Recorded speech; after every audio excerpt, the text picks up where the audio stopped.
இன்றே டவுன்லோட் செய்து உங்கள் ஃபேவரட் ஷோக்களை என்ஜாய் பண்ணுங்க. ஐயா வணக்கம் ஐயா. ஐயா வீரா மேடம் ரொம்ப நேர்மையான ஐஏஎஸ் அதிகாரிங்க ஐயா. அவங்கள அந்த ஆதித்யாவால நெருங்கவே முடியலங்க ஐயா.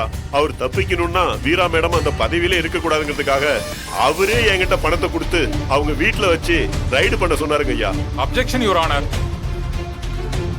என்ன நீங்க இவருக்கு பணம் கொடுத்து பேச வர வச்சிருக்கீங்களா?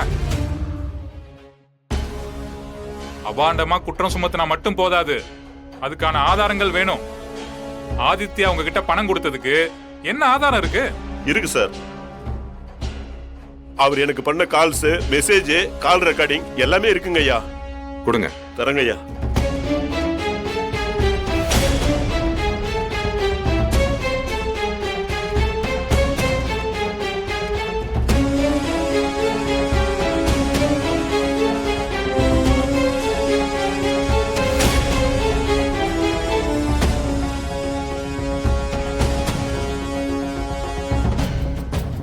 அப்போ இதுவும் சித்தரிக்கப்பட்ட வழக்கு தானே?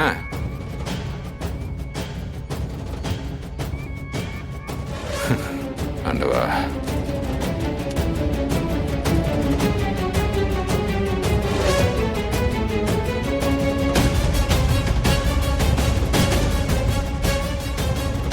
வீரா மாதிரி நேர்மையான அதிகாரிகளுக்கு இந்த மாதிரி தப்பான ஆளுங்களால ஆபத்து வரதான் செய்யும்.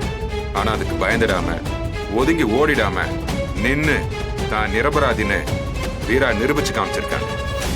இவங்க சமூகத்துக்கு ஒரு முன் உதாரணம்.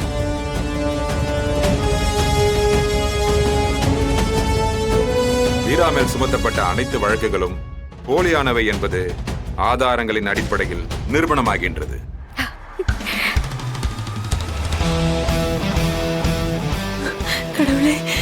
வீரா குற்றமற்றவர் என்று இந்த நீதிமன்றம் தீர்ப்பளிக்கிறது. நன்றிங்கய்யா. அத்துடன் அவர் சஸ்பென்ஷனை ரத்து செய்து ஒரு நேர்மையான ஐஏஎஸ் அதிகாரியாக அவர் பணியை தொடர இந்த நீதிமன்றம் பரிந்துரை செய்கிறது.